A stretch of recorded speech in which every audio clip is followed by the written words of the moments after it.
देखिए दोस्तों, आज का वीडियो बहुत ही महत्वपूर्ण है। आज की वीडियो में आपको टैक्स संबंधी बहुत ही महत्वपूर्ण जानकारी दूंगा कि ओल्ड टैक्स स्लैब और न्यू टैक्स स्लैब में से आपको कौन सा टैक्स स्लैब चुनना चाहिए, कौन सा टैक्स स्लैब में आपकी अधिक टैक्स की बचत है और कौन सा आपके लिए फ़ायदेमंद है। देखिए, इसके लिए हमें आपको थोड़ा सरल सी जानकारी देनी पड़ेगी, भले ही आप जानते हों। और आपका जो भी कन्फ्यूज़न है, आपके सारे कन्फ्यूज़न इस वीडियो में लगभग 100% क्लियर हो जाएंगे। देखिए, मैं आपको एक बात बता दूं, यदि आपकी इनकम, ठीक है, 5 लाख है, ठीक है, अगर यदि आपकी जो भी आपकी इनकम है वो 5 लाख रुपए है, ठीक है, 5 लाख से कम है, मान लीजिए 4,90,000 है, तो आप पे कोई भी टैक्स नहीं लगेगा। ठीक है।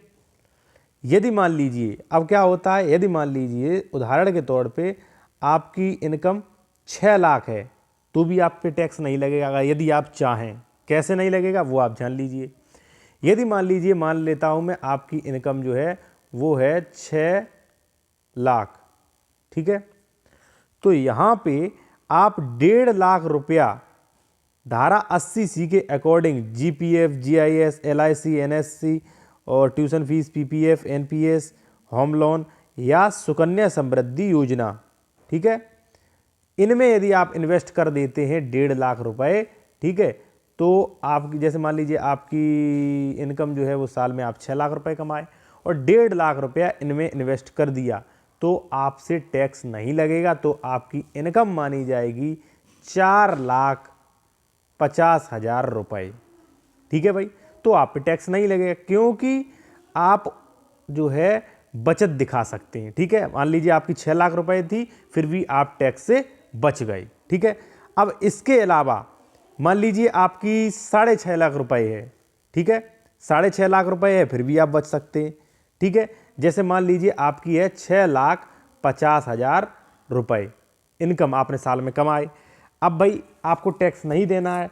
देखिए, अगर 5 लाख से 1 रुपया ऊपर भी रहा तो आपको जो है 2.5 लाख पे टैक्स देना पड़ेगा, ये यहाँ पे देख सकते हैं। ठीक है, 2.5 लाख से 5 लाख तक।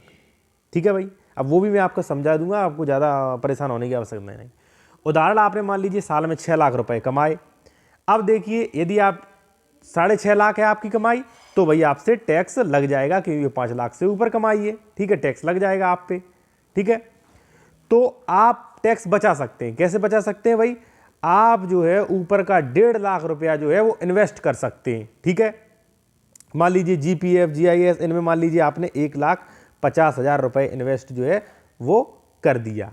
ठीक है भाई, अब आपकी रह गई इनकम 5 लाख रुपए। ठीक है, 5 लाख रह गई। 50,000 आप ये घटा सकते हैं, घटाए माना कटौती घटा के आपका वेतन रह जाएगा, इनकम रह जाएगी 4,50,000 रुपए, फिर भी आपसे टैक्स नहीं लगेगा। ठीक है भाई, अब आपने ये देख लिया। अब यदि मान लीजिए, ठीक है, अब यदि मान लीजिए आपकी कमाई है 6 लाख रुपए, या मान लीजिए 6,50,000 रुपए। ठीक है भाई, 6,50,000 आपकी आमदनी है, आपने इनमें इन्वेस्ट नहीं किया। ठीक है, मान लीजिए आपने इनमें 50,000 इन्वेस्ट कर दिया, इसमें सुकन्या वाले में अपनी किसी बेटी के अकाउंट में डाल दिया और 50,000 रुपए मानक कटौती मिल गई आपको। ठीक है भाई, तो आपकी कमाई बनी 5,50,000 रुपए। तो देखिए दोस्तों, अब आपसे टैक्स जो है, जैसे मान लीजिए 5,50,000 रुपया आपका बच रहा है एक साल का। ठीक है, आपने कमाया था 4.5 लाख, लेकिन आपने इन्वेस्टमेंट एक ही लाख किया है। अब आपकी इनकम जो हो रही है, टैक्सेबल इनकम, वो हो रही है 5,50,000 रुपए।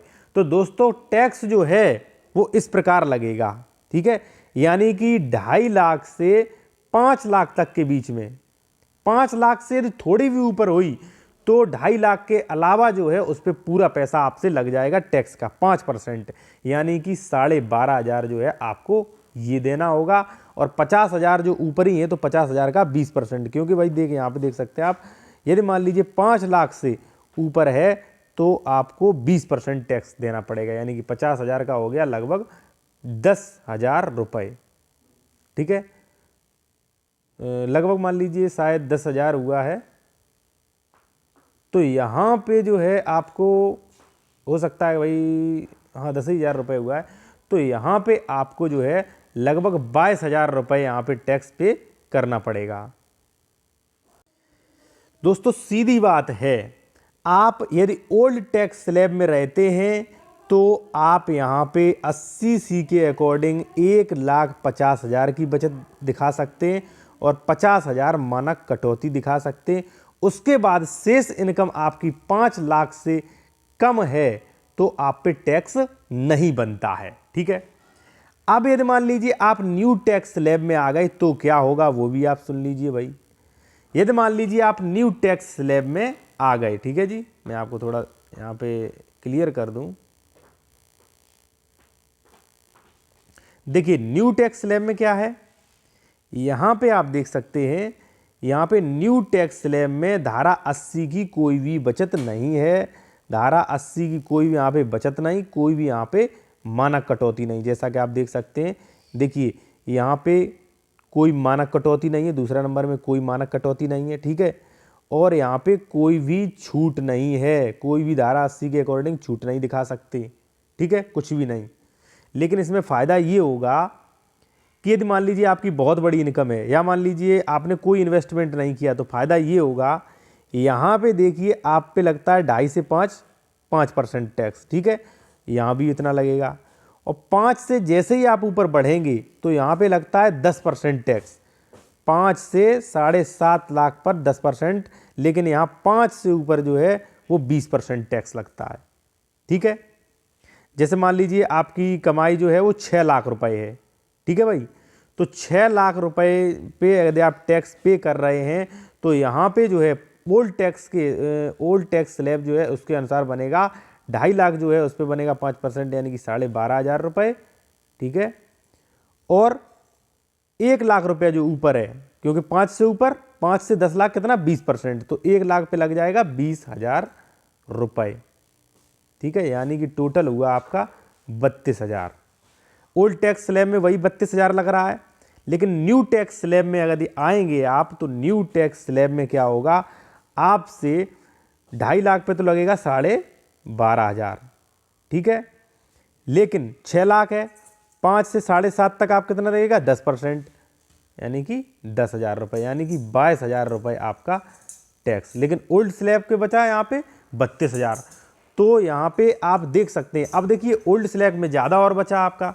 जो ओल्ड स्लैब आपने दिखाया है तो ओल्ड स्लैब में आप 10,000 रुपये ज़्यादा और दे रहे हैं सरकार को टैक्स, लेकिन न्यू टैक्स स्लैब में आप बच गए हैं। ठीक है, तो हाँ बिल्कुल सही है, न्यू टैक्स स्लैब अच्छी है। लेकिन यदि मान लीजिए आपकी कमाई 6.5 लाख तक है, आप यहाँ पे कटौती दिखा रहे हैं, बचत दिखाना चाह रहे हैं, 5 लाख से अपना इनकम जो है टैक्सेबल इनकम 5 लाख से नीचे ले आते हैं, तो इसमें ज़्यादा फ़ायदा है, इसमें आप बचत दिखा सकते हैं। यदि मान लीजिए आपकी इनकम जो है वो है 6 लाख रुपए या 6,50,000 रुपये। ठीक है, तो आप ओल्ड टैक्स स्लैब की तरफ जाएं। ठीक है, यदि मान लीजिए आपकी इनकम जो है वो अधिक है, मान लीजिए 10 लाख रुपए है या 12 लाख रुपए है और आपने कोई इन्वेस्टमेंट नहीं किया है, ठीक है, तो आप इसकी तरफ जाएं, क्योंकि इसमें इन्वेस्ट कोई दिखाना नहीं है आपसे। ये 10%, 15%, 20%, लेकिन यहाँ पे आपसे ज़्यादा लगेगा। तो आप समझ गए होंगे, और आपका कोई भी डाउट, कोई भी आप प्रश्न पूछना चाहते हैं भाई, तो आप ऐसा करें कि आपको डिस्क्रिप्शन में आपको कॉन्टैक्ट नंबर मिल जाएगा, आप टैक्सेशन एडवोकेट से बात कर सकते हैं और कोई भी संबंधित अच्छी से अच्छी सलाह ले सकते हैं। धन्यवाद दोस्तों, मिलते हैं आगे वीडियो में।